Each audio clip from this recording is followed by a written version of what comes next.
What's making me hopeful is, certainly for the new year, is something that we have come up with between me and Nic. We have developed this thing, and I can't say what it is because it's not. We're not properly telling everybody in the whole world until the next episode comes out on the 1st of December. But we have been looking towards the future. Disinformation is spreading. There will be a surprise outbreak. Is the issue of pandemic. No social distancing at all. They said that they would express their concerns about the mask supply. Where's the mask? Where's the glove? A second wave is... We all need some good news. A message for all the healthcare workers out there. Thank you. If you're looking for hope tonight, raise your hand. If you feel alone and don't understand, if you're fighting the fight of your life, then stand. From Santa Rosa, California, this is 19 Stories. I'm Cheryl Halling.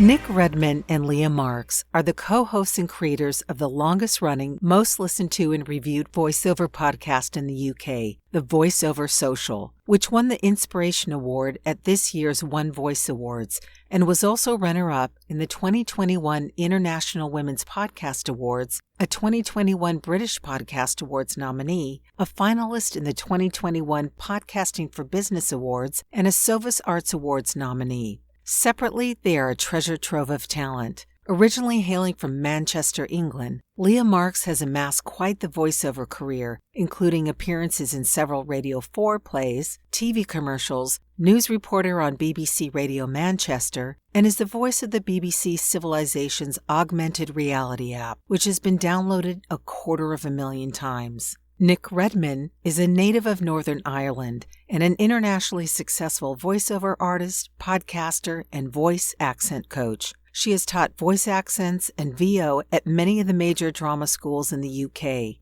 She is the founder of Voice and Accent Hub Group on Facebook, created to offer tailored voice and accent coaching to specific groups of voice users, and writes and hosts the Voice Coach podcast, offering even more in spoken voice training. Let's meet this dynamic duo by welcoming Leah Marks and Nic Redman to 19 Stories. I've never heard them all in that row before. That's so cool. Oh, it's a big list. How exciting. Well done us. Well done, Leah. Oh, well, we've done Well very done well, you. actually. Yes, Well and done. there's so much more that you've both done individually done. that we're going to mention later on. But I want to thank you, Nic and Leah, for joining me, especially since it is your supper/dinner time. And I've already heard from Nic in our pre-interview banter that she's had candy, sweets. I haven't heard from you, Leah, what you've munched on. I made a smoked cod, potato, and leek stew yesterday, so there's a bit left of that. And the rest of my family, they had some of the mushroom risotto with the poached egg on top that I made the day before that was left over. Can I just say, I didn't have sweets and chocolate for my tea, though. I did have a normal tea first. Before everyone's all like, hang on, Nic has candy for a tea and Leah has mushroom risotto with an egg on. Like, how are they even friends? Okay, can you explain for our American audiences, when you say tea, you're really meaning the evening dinner? Yeah. One's evening meal, yes. Meal. Yeah. Okay. Yep. That's the very north of England way of saying what you've had for your final meal. Let's call it final meal of the day, but we all know there's a secret extra meal just before you go to bed. Yeah, the things in the back of the fridge meal. Tea before your lunch, and then tea Tea. after your lunch, and then tea. Some more tea. And then, what should we do? We've got 10 minutes. Should we have another tea? We'll just have a little tea. For sure. A little tea. I was alienated, I felt very alienated for a very long time because I didn't drink tea. And I still don't drink tea. And I've come to terms with it now, but I realised the problem was that I didn't actually like milk. So now I've taken milk out of the equation. I'm like, I'll have an Earl Grey with a slice of lemon, or perhaps one of those lovely green teas one sees in the shops. And I feel better now. Which is actually worse than not drinking tea at all, I think. Just having no milk. Having a real real posh tea. Oh yeah. I still can't join in, but now I just think I'm better than everybody else, which is different. Well, do you actually have, because I was going to say I did something sacrilegious based on what you teach, Nic. I had a peppermint mocha latte this morning, and I just thought, with whipped cream, and I thought, that's terrible. Who does that before? I'm really excited about this because I know vaguely what Nic's about to say, and it makes me really, really happy. Okay, Nic, are you ready? Okay, go for it. Doesn't if it doesn't affect you, it doesn't matter. Like, do you know what I mean? Well, I don't think it affects me. For the listeners at home, Cheryl does have to keep stopping the recording every 4 seconds to hike up a big bogey, out of her throat from all that dairy. Shame on you, you voice professional. No, listen, I mean, everybody's different. There's so many kind of well-trodden, don't do this, don't do this, don't do this, do that, do that, do that in terms of vocal health. If you can down mocha, foca, woka, whatever it was you had, with a load of cream on the top before you record, happy days. Doesn't matter. Like, caffeine does not dehydrate you in the way that people seem to think it does. You'd have to drink a lot of it for it to actually affect your voice. It's still fluid, so it still counts as systemic hydration. The dairy thing is personal. I just had some chocolate, and I'm not too. No, you're fine. You're fine. I need to put the right one and literally do that. Everybody's different, Cheryl. So you know what? I'm really proud of you. Thank you. I'm really proud of you for taking a risk. Thank you very much. And it was a risk because when I thought of who I was going to be talking with, the both of you, I just thought, well, we'll just let my freak flag fly and see what happens. So I was going to say, how are you doing? But it seems like you're doing fine. You are here with your wonderful effervescence and energy, and it's such a delight to have you here. So, and I realized in your opening, one of the things that I didn't mention is that you're also both mothers. So the fact that you're here with everything else you got going on. Yes, the children are all just fending for themselves. You're going to go out with the rest of the sweets that I didn't eat.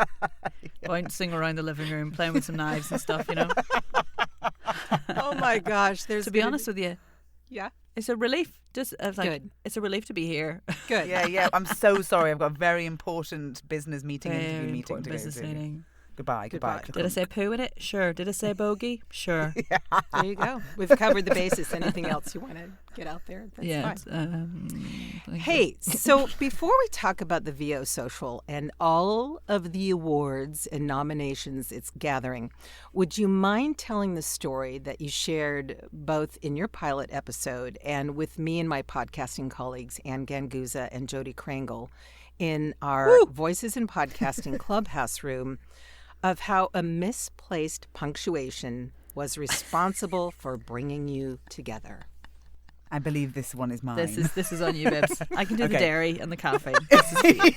I talk about where anybody thinks they might want to put an apostrophe. So it's about 10 years ago, I was starting to think about being a voiceover professionally. I was on lots of different Facebook groups, and I was poking around on websites and trying to find any kind of training that I could find of any kind in any place at all. And I noticed that Nic kept popping up in these Facebook forums, making interesting comments, asking interesting questions, joke. And she seemed like an interesting person, so I thought I'd find out more about her. I went to her website and was absolutely disgusted, Cheryl, I don't mind saying, to find there was an apostrophe extremely far removed from where it ought to be. And so I thought I would email her. I sent her a little email saying, "Hi, it's really nice to get to know you on Facebook, and do you know that there's an apostrophe really out of place on your website?" And miraculously, instead of telling me to F off or just blanking me, which would have been the safest, I think, given the circumstances thing to do, she just invited How me to a lonely was party. I at that point in my life? Do you want to come and hang out? So I went. I said, come to a voiceover party I've been going to. And so I went along and we hit it off, and then it just so happened that we moved up to the north of England around about the same time, within sort of weeks of each other actually. And so we decided to replicate a voiceover party we've been going to down south, up north, essentially a free do. We love a do. In a room above a pub. Just invite all the voiceovers we could find across Yorkshire, Lancashire, Merseyside, the North East, everywhere, and bring them all to one room. And it took ages and ages for people to realise that we weren't just mad, and that we weren't going to leave them alone either, and instead genuinely exactly, we were not going to give up, and eventually that turned into a whole social event that happened every few months. And to try and promote that, we were just sort of wandering around the streets of Manchester, recording ourselves talking about how people ought to come and meet us in the pub, and then just posting that on SoundCloud, which people were responding to kind of okay. We're getting maybe 20 listeners to our absolute nothing. And then we started to escalate it a little bit. We started voxing the people at the pubs. Wait, you started what? These were pro voiceovers who were coming along. Oh yeah, voxing. So we would ask one question to lots of people and record all their answers and compile them in a little montage. Where does that come from? It doesn't matter. Anyway, it's a radio thing, I think. And then Vox Pops, yeah. So we would ask them things like, who's the biggest brand you've worked for, and what is your favourite voiceover story? What's your most ludicrous voiceover story? That was a good one. We got some quite terrifying stories after that, actually. And then we started interviewing people, and then the whole thing just sort of escalated and got a bit out of control, and got all to the because kind of a extravaganza comma that it's become now, or something, which was very gracious of you, Nic, because I have seen things on websites and I'm like, that's really egregious. Should I write them, or are they going to tell me to?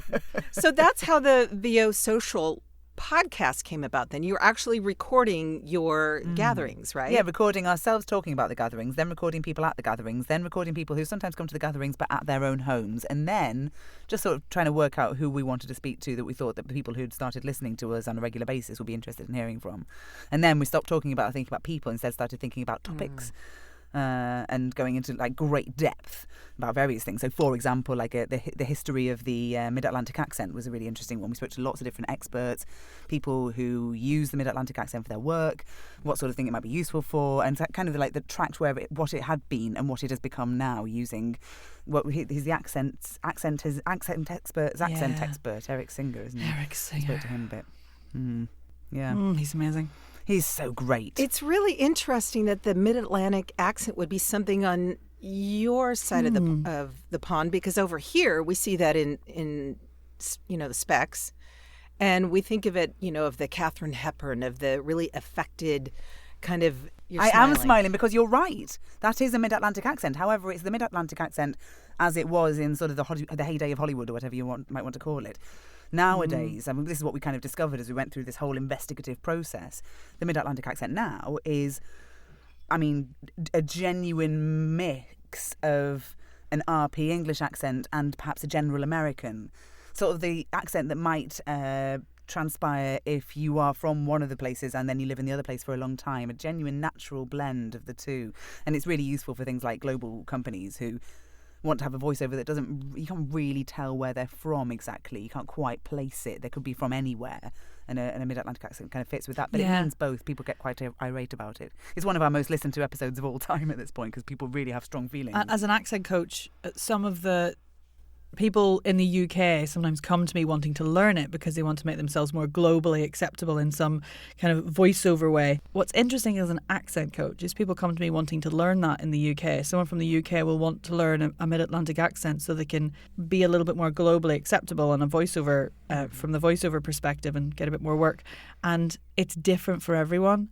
So someone will come to me and they'll have a really RP accent, and we'll pepper in bits of American features to make that sound more like a mishmash. Someone comes to me with a different sort of English accent, and it's a very different thing. And you have to put a bit of RP in and then maybe one thing from American. And it's about kind of like a pick and mix of, well, what feels right to you, because it's not really an accent in itself these days. It's different for everyone. And the reason it's different from everyone is not just from a speaker's perspective, that's also from a listener's perspective. So like the features that I pick up listening to to a Mid-Atlantic accent will sound very different to the ones you'll pick up, Cheryl, because you're listening through your, I want to say, ear lens. Absolutely. Your filter. I was about to say that. Your filter. Yeah, your my filter is sure. First and foremost someone who lives in America, whereas my filter is someone who lives in the UK. And that's what's interesting about those sorts of accents that are like hybrid accents, is that the opinion on any accent is in the ear of the listener. It's like almost nothing to do with us. I have no control over whether somebody thinks I sound Irish enough or not. And that comes up in my work as an Irish voiceover artist. Some people are like, oh, you're not as Irish as we thought you were going to be, or you don't sound the right kind of Irish, or you're too Irish. And it just depends on their experience of that accent. Sure. And you said RP, and what? That's something that we did another episode about, in fact, because RP, like the Mid-Atlantic accent, has changed over the years as to what people who need to use that term think it means. So RP stands for received pronunciation. Sometimes people call it the BBC English. Sometimes people call it the Queen's English. Sometimes people and then nowadays RP means something else altogether. But what we did with this episode is we spoke to the UK's most well-respected linguist about the history of. I mean, it's been developing over the last few hundred years. It's that old, this particular accent. And then we looked at what our listeners think RP is, and we had them all send in their versions of what they think it is, and Nic had a little listen to them, and we worked out what features were the same and what features were different to what people think RP might be or thought it was. But would you like to speak a little bit about RP, Nic? I think you've done it, really. What I would say, though, again, is like RP was, in essence, initially a socially constructed accent. There was somebody picked all the features they thought were acceptable to be heard when somebody invented like the radio and broadcasting, basically. It was picked as the accent to represent what people in England sound like, educated, well-off people sounded like, i.e. people who could afford to buy a radio back then. Yeah, yes, exactly. It was like, well, the people who listen to the wireless, who can afford a wireless, which was the name for radio, will sound like this. And this sound was an accent that an old Opposite Irish linguist had decided were the right sounds to put together for an accent to make it sound educated. Basically nothing from any of the quote-unquote regions. So he took out all the Cockney features and he took out all the West Country features and he took out all everything and he was like, this is what people should sound like, and that's what RP became. But again, it's very different again now today. So it's almost like an instituted, not repression, but like a prejudice. Like if you don't present yourself like that, you're not good enough in a social standing. For the benefit of the listeners, Leah and I are both nodding very, very effusively. Heavy nodding. nodding. Yeah, that's exactly Amazing. it. That is exactly it. It's like sound washing.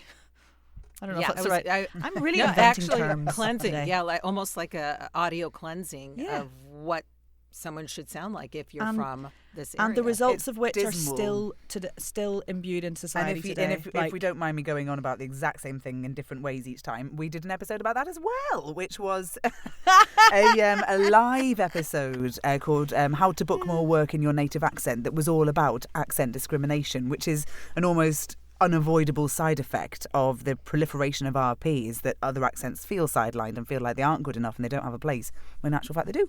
That's the perfect phrase, accent discrimination. That's perfect, because we experienced that here as well. I mean, if you travel around different regions, and if you hear a certain southern accent or you hear a certain northern accent, people immediately have this idea of who you are or who you are not, when in fact it's irrelevant. It's irrelevant to who the person is. Their opinions perpetuated by the media is what they are. Yes. That's a whole podcast in itself.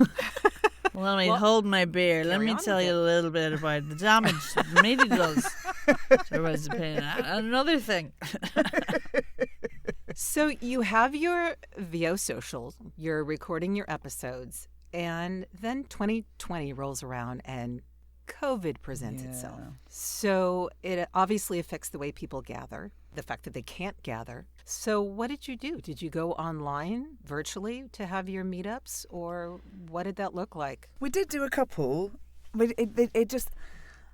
there were some of, because we've got socials around the country. So there's VO Social Scotland, there's VO Social Hull, VO Social Newcastle, VO Social Bristol, and we've little exclusive is we're about to announce the arrival of VO Social Wales. What? And they don't belong to us. These are run like almost like franchises, but there's some of those are set up completely differently from us, but we've just kind of absorbed them and promote them as much as we can. But the reason why I mentioned that, what was the reason I mentioned that? Oh, yes, it's because some of them really did embrace the idea of going online. VO Social Scotland had a regular thing where they'd get an exciting guest to dial in and they'd talk about audiobooks or impressions or whatever it might be, and they were lovely. We did try it a couple of times, but the nature of our socials is so just relaxed and chatty and interactive that I don't know if it was just that I found it like excruciating that we didn't end up doing them very much. Or if it's because everybody else felt the same way, but I certainly did, and I didn't want to organise them. But I think as well, I felt like we were still providing something from our community and keeping our community together because we were making the podcast. And I have a Facebook group called the Voice and Accent Hub, which is a Facebook group for voice and accent training for voiceovers and anybody who uses their voice, really. And I plowed a lot into making that be a sense of community and sharing the podcast in there. And we have a Facebook group for the podcast and things like that. So we just felt like quite quickly there was a saturation of Zoom socials. And we were just like, you know what? Nah. And you're right, actually, Nic, because we were still... And the podcast just went mental over the pandemic, essentially. We were sort of gradually... There was a sort of gradual uptick in our listenership up till then, and then the pandemic hit and we just went... Exploded. It was mad. Yeah, and the other thing that happened was we started making a big one a month and then a little one in the middle of the month, and then that kind of expanded into 2 reasonably sized podcast episodes a month, which is more than we'd done up until that point. We were just one big one a month until then. And that really helped us keep a connection going with everyone who was listening to the podcast and people that needed kind of cheering up and bolstering and jollying along. And that was kind of how we saw our role in terms of making people feel better about things.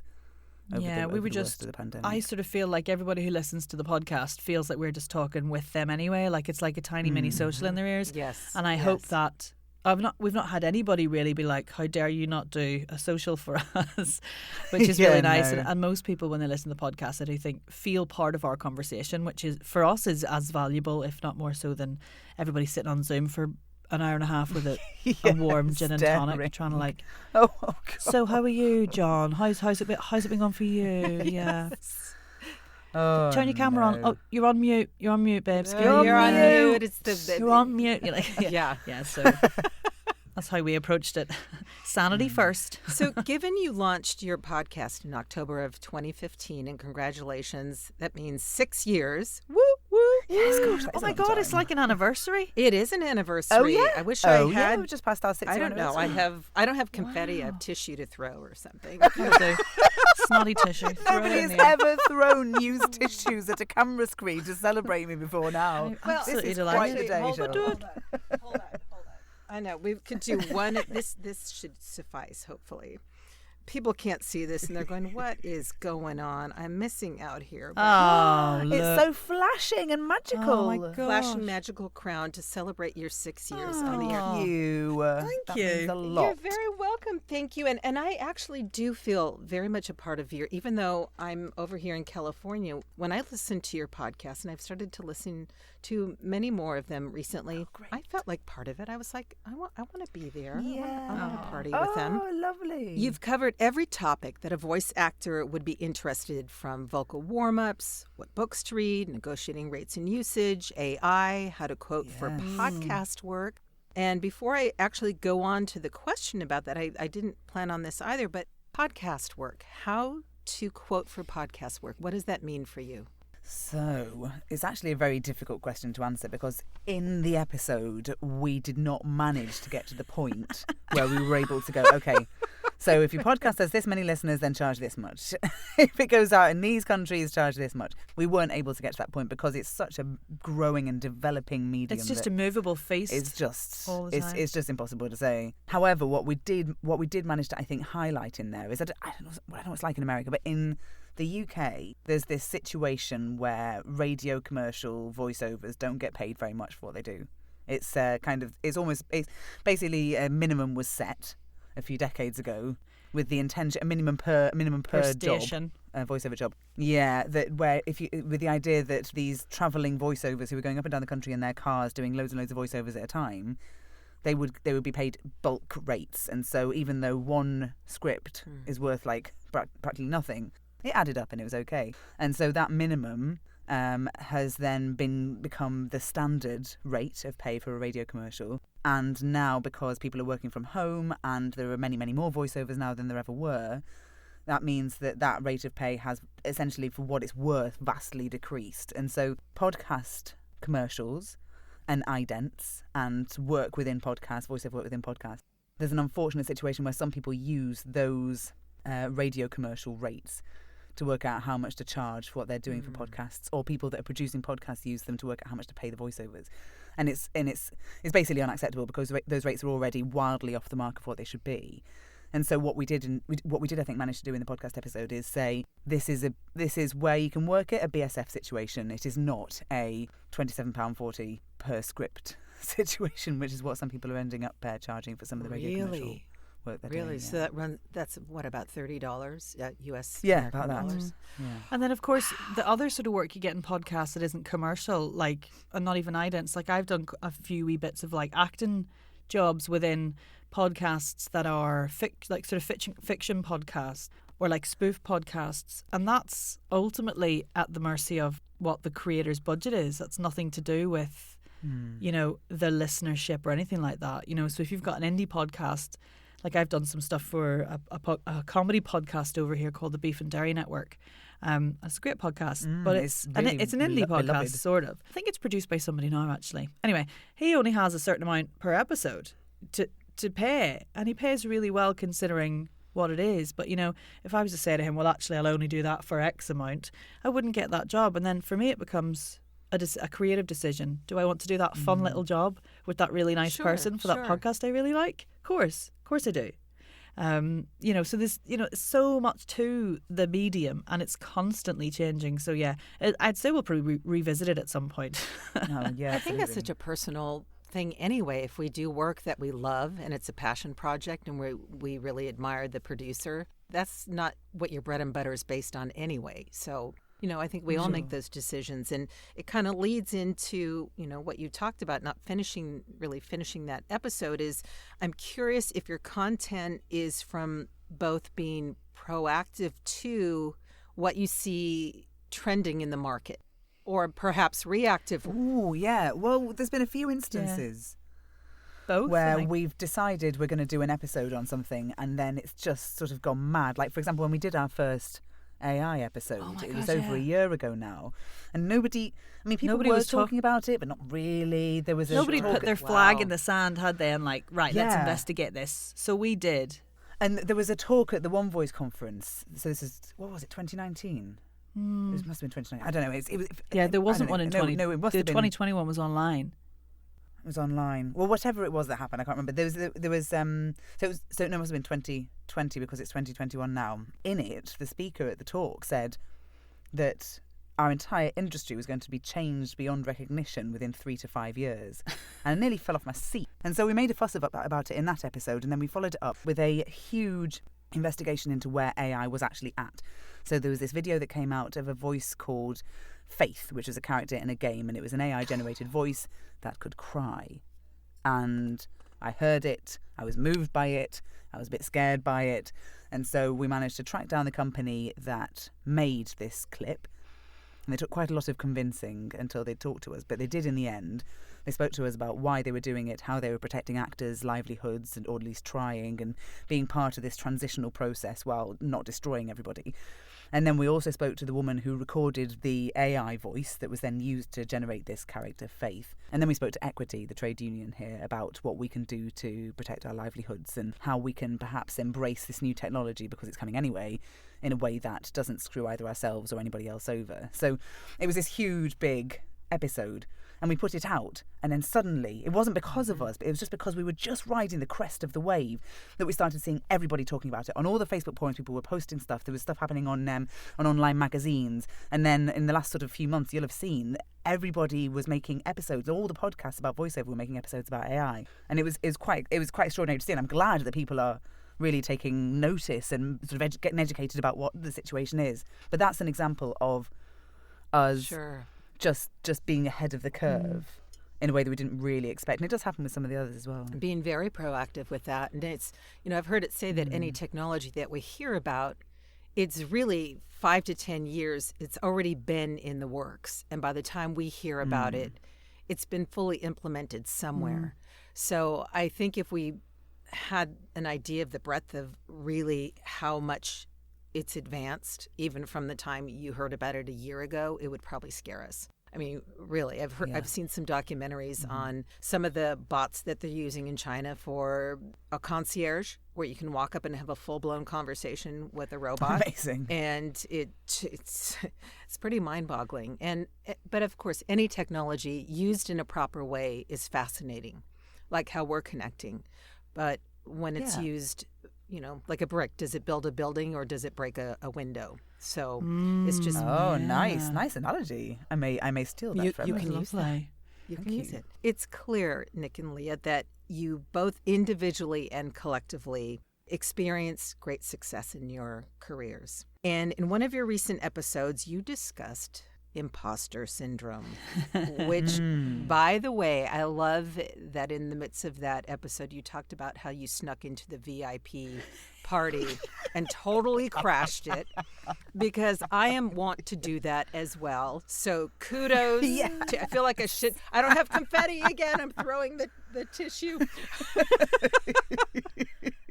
Can you share a time that you may have faced imposter syndrome yourself, or perhaps another type of fear, and what you did to move beyond it? Do you have one spring into mind, Leah? Yeah, you're one. Oh, hers. Sorry. We've known each other for so long now. We've got like banks of Which one? anecdotes. Start it off. The one about when you were starting out as a teacher. Yeah. I mean, because I'm so full of that story in my head that I haven't moved for any others. I was a voiceover artist for about 10 years, and then I went back to uni to do a master's to train as a voice practitioner. And I had been an actor to that point, and then become a voiceover artist. So I'd always been in performance. And as a performer, it's your job to be a part of someone else's vision, take their direction, stand where they think you probably should. There's collaboration there, but you basically do what you're told for a living, right? And then I got obsessed with voice and went back to Central School of Speech and Drama in London to do this master's in voice. And all of a sudden, people were saying to me, you stand up there and you tell us what to do. And I was just like, I just could not, I found it so hard to embody that role, because my entire being up to this point was, right, what do you want? How do you see this happening? What do you want to happen? Yeah, these are my thoughts on the character, and should we think about that? But actually, how does that work with your vision? And everything up to that point had been me following someone's instruction. So I had to do this one little micro teach as part of the training, and it was just for 5 minutes to teach the class that I was training with, teach them something. And I was I can't even begin to tell you how nervous I was. I basically went home and scripted it word for word. And I was just going to tell people how to get down through a spine roll and then onto the floor in semi-supine to start doing some breath awareness work. And I scripted it word for word and performed it like a monologue. And then as soon as it ended, I burst into tears. Because the adrenaline, standing there and having everybody, and that was my first proper experience. You get it as an actor, but it's part of the job. Like you always feel a bit, you do the audition and you get it, you don't get it. There's always imposteriness around. It's kind of part of the job. It's how you get better, when you keep fighting. And I was trying to see imposter syndrome as a coach, as a superpower, because it constantly keeps me trying to make sure I know more and constantly updating my knowledge about the voice and vocal health and all that kind of stuff. And yeah, for me as a coach, there's a constant level of imposter syndrome, because there's always somebody now in my environment when I'm coaching who needs to know something from me. And that's, for me, where I get most of my imposteriness. That's not a word. Oh, damn. Leah, you're going to write her later and say, what was up with imposteriousness?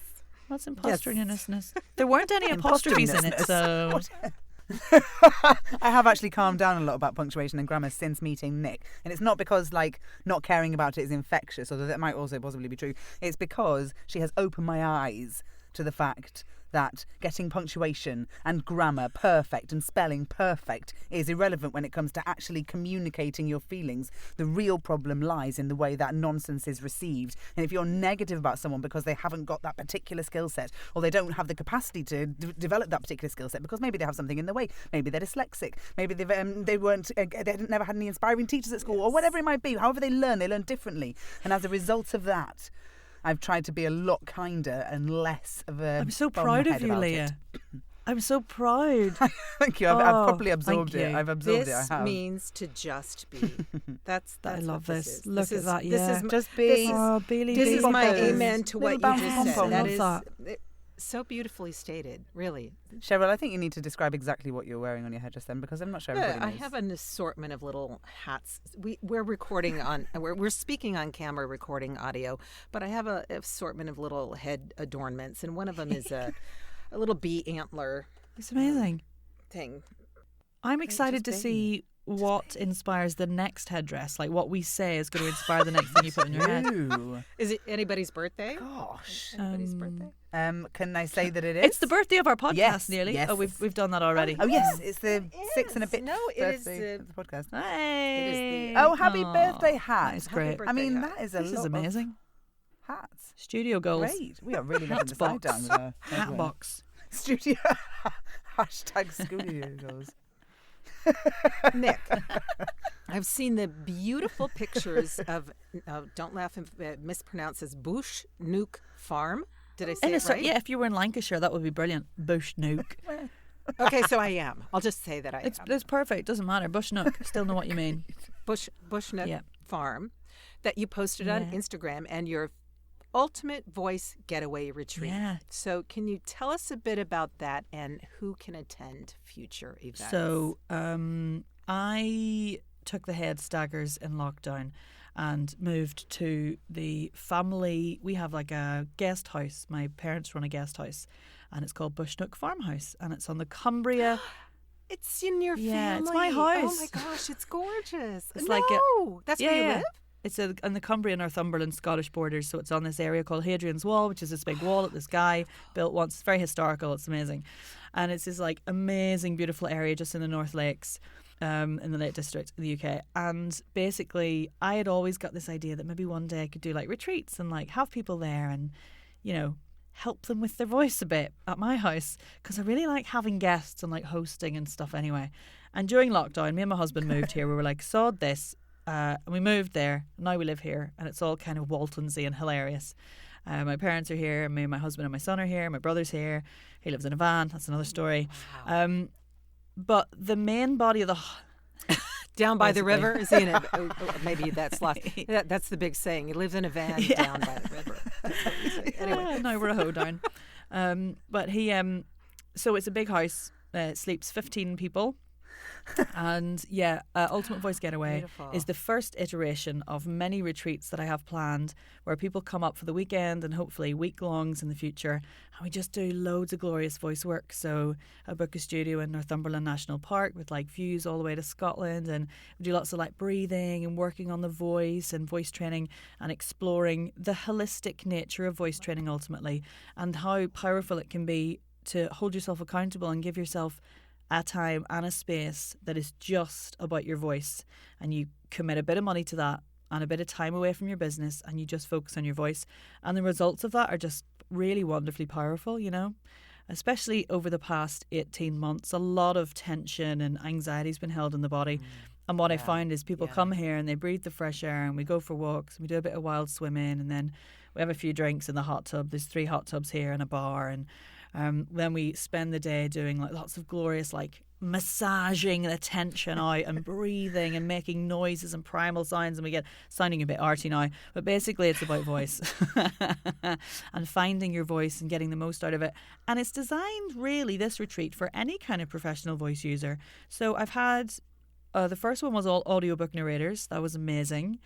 We did lots of lovely stuff. And then the next one had a voiceover artist, a podcaster, a presenter coach, a voice teacher, and another voiceover artist. So like anyone who uses their voice really. And in the future, I've got lots of exciting collaborations coming up. So I've got, I don't want to say anything yet in case I know it doesn't happen, but there's like lots of different things that we're going to do. And we're building a studio. We're converting one of the barns into a studio so I can have more specific voiceover retreats. And like, I'm sorry, I've gone on for a long time about Bushnook. I get very excited about it. I asked you. No, go to my website, nicredmanvoice.com. I can see. Yeah. Now, is it open to anybody such as someone from the U.S. who wanted to attend? It sounds exquisite. Absolutely. Oh my God, yes. Yeah. I've had a couple of people from the U.S. who wanted to come, but they couldn't get into the country over lockdown. So they're on the list and they're like, yeah, let me know and keep them updated. So I have a mailing list, and if anybody wants to go on that, promise I won't annoy you.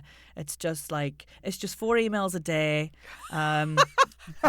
Joking. I thought you were going to say an hour. I was looking forward to your 4 emails an hour. 4 emails an hour. It's just me every 5 minutes reminding you to drink some water. No, I'll send the odd email with my podcast and I send, but it's the way to get all the information about the retreats and stuff. Lovely. So, and we're going to definitely direct people how to get a hold of both of you individually and collectively. And so I want to ask you, if you had to name or wanted to name one of your greatest accomplishments in your lives, what would they be? Oh, God, that is a really difficult question to ask. You don't have to answer. I think, linked to imposter syndrome, I think one of my greatest achievements actually recently has been having the confidence to start the retreats, to be honest, to like feel that the work I have is valuable enough to bring people here for a good couple of days and really immerse them in it. Like, I'm really proud of myself for that. And I think I can own that in a way that's still humble and not be like, well, I can teach you loads of stuff for ages. You know, it's like that took a lot for me to do. You know, I've been thinking about it for a long time, and there aren't many places in the UK doing that. If the last person to do that, to hold a retreat themselves, was Kristen Linklater, who died recently, but she was like one of the super duper queens of the voice training world, and she has a whole centre teaching her method that's been developed over, you know, tens and tens and tens of years. And I was like, who do I think I am? You know, but actually, you know, there is a lot there. Like, yeah, so I'm proud of myself for that. If I can own that, absolutely, for a moment, absolutely.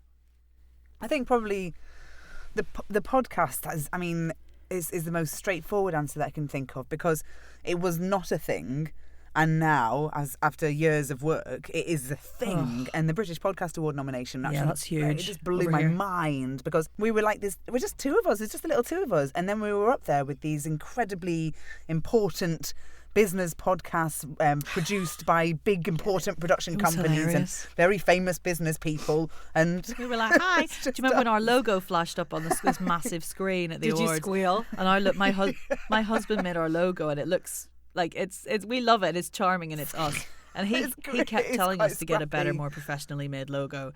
And then only when it flashed up on the screen and in all these like 6 really super duper logos from these dead fancy pants business podcasts, we were like, oh yeah, looks like we've potato printed it. Looks like we've potato printed our logo. And everyone's like, who let a child into the business category? And we're at the back like, yay! I love that. Yay. I love that story. That is so encouraging. Really think about that. And congratulations. I mean, really, we talked about your awards at the beginning of this, and maybe just a line or two about how do you're the longest running, most listened to voiceover podcast in the UK. How do you think that's happened for you? Like, what do you attribute that to, besides just the dynamic people that you are and the content that you're providing? But is there a secret sauce, if you will? I do think, like, plugging away at it for six years, you shouldn't sort of underestimate perhaps the value of that, because a lot of podcasts start and then 7 episodes later they start, or they start and then maybe a year or 2 passes and then the presenter goes off and does something else, or the producer goes off and does something else. But we've just sort of kept at it. And because what we're making, I guess, has grown and developed and got more interesting, perhaps more entertaining, more like useful as we went along, people know that they can kind of rely on the content.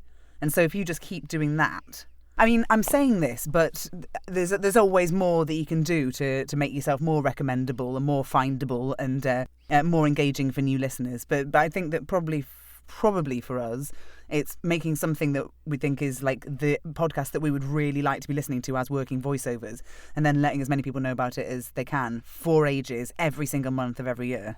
I think that may be wonderful. Maybe it. Thank you. And, you know, we talked about your success, what you've overcome. And so I'd like to know, conversely, is there a less successful time that informed you of the next right step? Everything we've done has been so successful. God, I just can't think of anything I've done. All right, so I tell you what's happening with me right now is that I am, like, at 39 3/4, I am in the grip of a midlife crisis. It's the thing I think about when I wake up. It's the thing I think about when I go to sleep. I've been doing nicely with voiceover work and with the voiceover podcast. I love it. And I've been working in production for an audio drama company for a while, and that's amazing too. And I read the news on the local radio for the BBC, and that's all lovely. But all I ever wanted since I was a teeny tiny child was to be an actor. That's it. And after 20 years of getting a bit distracted by all the other stuff, the voiceover, the broadcasting, the podcasting, I've suddenly just like gone, oh no, quick, what was I supposed to be doing something else? So that realisation is not that anything's been going particularly badly, it's just that I forgot what I was supposed to be doing, and I've suddenly remembered. And so now what I'm doing is clearing a bit of space for things to come in, doing more classes along the exact lines of what I want to do, working towards putting together something like a production of some kind in the new year, and making things happen that really are more focused on my true hopes and dreams. So I don't really answer your question, but it's definitely the thing that I'm thinking about the most at the moment. Actually, you did answer the question. And Nic, I'd love to hear from you as well if you have something else you want. I think, excuse me, there's something about the word success that I think I struggle with in that particular question. or unsuccessful in the sense that when I was a toddler, I wanted to be on the West End doing musical theatre. That's what I wanted. And then I sort of got there and I was like, this doesn't feel like I thought it was gonna. And then I ended up in voiceover, and that was amazing. And there are people who may look at my small flurry in musical theatre and go, well, clearly she was unsuccessful, so she went to voiceover. But it wasn't unsuccessful. It was getting somewhere in the reality not living up to what you thought it was going to be for various different factors, and then just following another path that's presented. You know, voiceover presented itself very kind of accidentally. Someone was basically like, psst, you Irish, I need you, come over here, I'll give you £400. I was like, okay. And then I was like, well, that was fun. And I earned a week's wages. I'm going to investigate that. And then I kind of went off in that way. And I think there's a lot of people then who and I love voiceover, and I could and did make a career at it full time until I decided I wanted to also think about the voice coaching and the accent coaching side of it. And I know that weird thought that a lot of people have when you see voiceover as your coach, that they assume there's an assumption that the voiceover wasn't enough to help for that person to survive, so they then started to be a coach.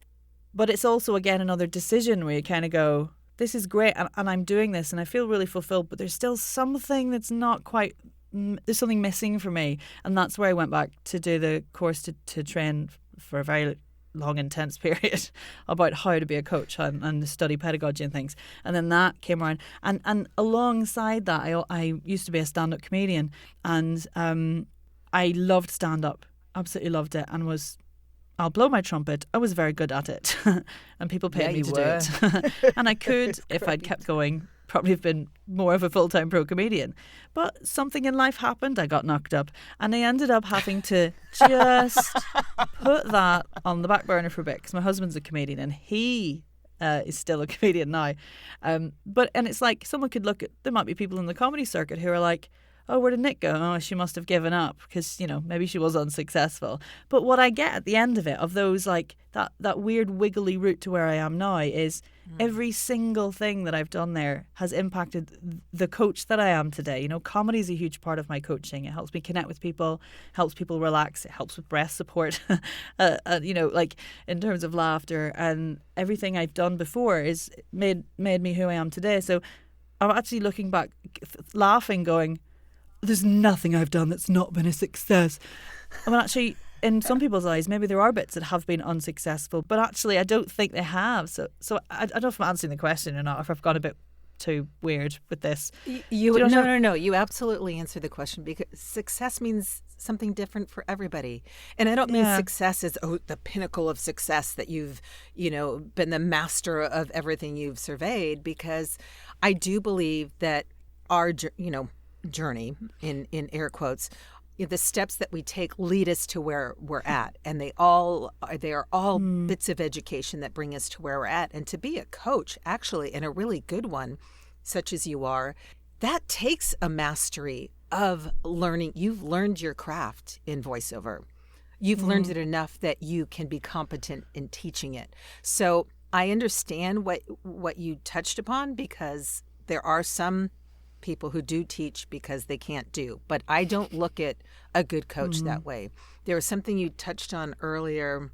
You said you're a holistic teacher. You're a holistic coach for voiceover. I'm actually working with someone like that, and it's taken me a long time to find someone like that. And when you find them, you're like, because they take the whole person into account.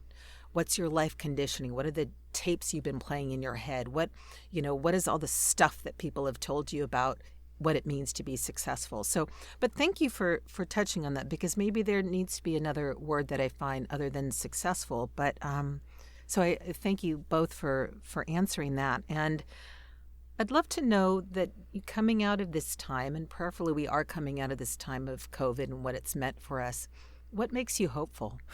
That we're still here. Not to be morbid, you know. Yeah. It's been tough for a lot of people. Personally, I've had a lot of other things to deal with this year that have been really, really hard. And COVID was on top of that, another layer. And from a personal perspective, I'm just really hopeful that I personally have overcome certain things and managed to build my business and my both voiceover and coaching to a point that is, more than I could ever have dreamed of during this particular period of what society's had to deal with. I think that gives me hope personally. When's this episode coming out? Probably a week from this Saturday. A week from this Saturday. So that would be the 14th. There's a reason why I'm asking. It's too soon still. No. Okay, never mind. I can postpone it. Is there something you want to share? No, well, I don't know. It depends if you want to postpone it till after the 1st of December. It's quite far away still. It'd be an extra week and a bit on top of... So that's what's making you hopeful. Let's just say an undisclosed. What's making me hopeful is, certainly for the new year, is something that we have come up with between me and Nic. We have developed this thing, and I can't say what it is because it's not. We're not properly telling everybody in the whole world until the next episode comes out on the 1st of December. But we have been looking towards the future. With a little group of voiceovers at all stages of their career, and working with them to develop something very exciting for award-winning voice. Yes, yeah, they are. God, really, really good. And working with them to develop something that is going to really help voiceovers pin down what they want and make it happen. And we're going to be talking about it a lot more on the episode that's out on the 1st of December. It's probably the episode I've been looking forward to the most for a very, very long time, because we've got some people in it that are just incredible visionaries. I've never met anybody quite like a lot of these people that we're involving in the episode, and I think that it's going to be maybe the most inspiring and progressive and supportive episode that we've ever made. So it's going to be really great. But unfortunately, because this is coming out about a week before that one, you're going to have to listen to the episode to find out what it actually is that I'm going on about. I've forgotten what you said. That was a much better answer than mine, Leah. I was like, I'm just really hopeful because I worked really hard. No. Yours was I'm really hopeful because I actually survived one of the crappiest times in living memory. Yeah. Crap on crap. Yeah, so that I think is an extremely valid response. Actually, Nic Redman. There's no answer envy here. Both answers no, you're right. Are very, very valid. So, have you got a hat for that? What's the hat for answer envy? I don't, but I can share red with nothing you. to put on my head. Oh, look, a red teddy bear. Yeah, I've got bear envy. Well, you've got bear envy. Well, I talk to him sometimes when I need someone to read copy to. Little red steps in. Oh, lovely! That's a wonderful idea. Some people stick little pictures of their friends on their monitor, don't they? But what have you got? Nic? I've got something. Are you ready? Yes. Yeah. Oh, she's gone. Uh-oh. How far away is this thing? Is this for like projection jobs? I'm here at the... Oh, God! What the heck is that? While Cheryl has a small red teddy bear, what Nic has is a human size, like a head the size of a human, bright orange, cross-eyed, evil, smiling, fluffy fluff monster. That looks like, what was the monster from is it Star Trek? That is, hang on, I'll put him back. The eyeballs are close your eyes, waggling at children, us. if you're listening. That's, close your eyes. That's Mr. Whippy. It's the terrifying puppet from my husband's last comedy show, and it's in my office at the moment because his tours just ended, and he's like, we have to keep it in case they need it for some kind of future exhibition. Yeah, good luck, love. And I'm like, where is it going to live in my office now? Because it's terrifying. It is terrifying. Yes. You can't use that to point your copy to. Your can read? you? Yeah, well, to read children's books, whatever you're doing. So that's Mr. Whippy, and if you're interested in that, look up The Delightful Sausage. Oh gosh, horror stories. That's his comedy show. Nic and Leah, thank you so much. This has been such a delight, and I will say, unlike any other episode that I'll be releasing. So we're very sorry. And so grateful for that too. Really, really quite wonderful. And I look forward to the one day that I can come across the waters and meet you in person, and we can. Oh yeah, come over. Oh, that would be so wonderful. Nice. I've really enjoyed this. We would this. love that Thank you. all of our Wonderful. hearts. Thank you. I have as well, and thank you so much for your time, because I know it's now what. 7:30. Yeah, and I really Shortly past appreciate your time and your energy and your knowledge and your humor. You two are just a bundle of joy, and I just want to just wrap you up and have you come over here. Is that in the works at all for you to come over here for? Yeah, okay. It is in the works. Yeah. We can talk about that, can't we? That's a very definite plan. I turned 40 this year, and Nick turns 38. Your which is babies. a massive milestone. Now, when you say in this woman's year, life. when's your birthday? So we're going to 2022. So we are planning for September a trip to New York. We're going to meet up with the voice actors of New York, hopefully while we're there, and generally eat all of the food, all of it.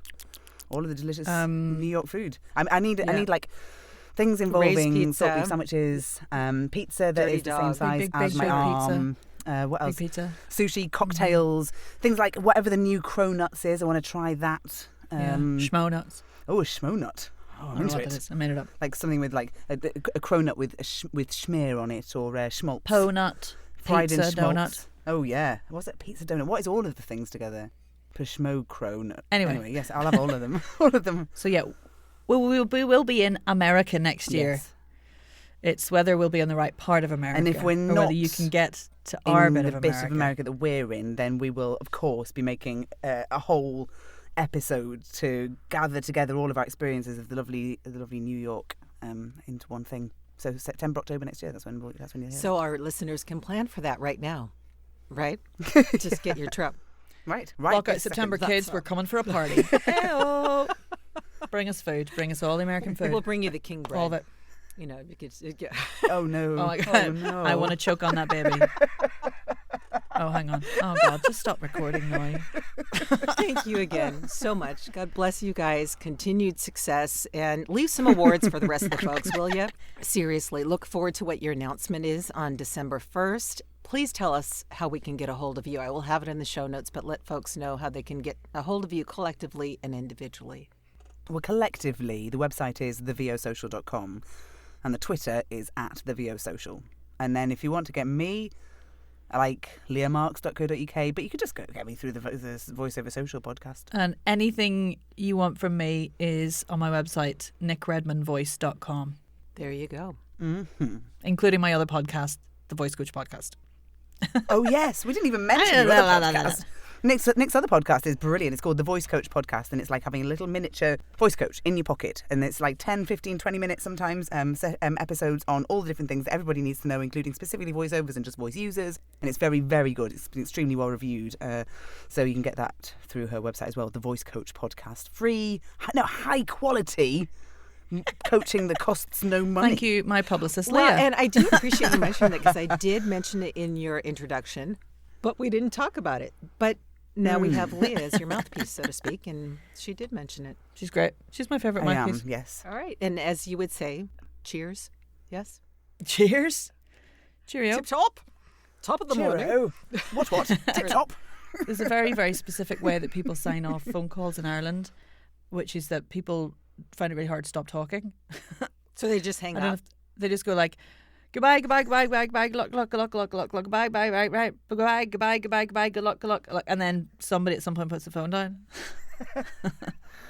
Goodbye, goodbye, yeah, goodbye, good luck, good luck, goodbye, down. So we'll make it easy. On the count of 3, we'll just say 1, 2, 3. Goodbye. Goodbye. Goodbye. Goodbye. Good luck. Good luck. Goodbye. I'd also like to thank the following news outlets for the use of their clips in so aptly painting the picture of the fear that we're facing during this pandemic. BBC, PBS, Now This, UNESCO, and Some Good News. I especially want to thank Joel and Luke Smallbone, otherwise known as the group for King and Country, for allowing me to use an excerpt of their song Together, which could not be a more hopeful and inspiring song for such a time as this. Finally, I'll leave you with the following from Proverbs 23:18.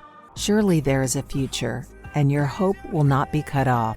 If you like this episode of the podcast, or any other episodes of 19 Stories, would you be so kind to leave me a nice word or two? You can do so on the podcast page of my website, soundsatchelstudios.com. I'll include your recorded review in a player that is featured there. I appreciate your time in doing so. Thank you again for joining me today. I look forward to sharing more stories on the next episode of 19 Stories from Fear to Hope.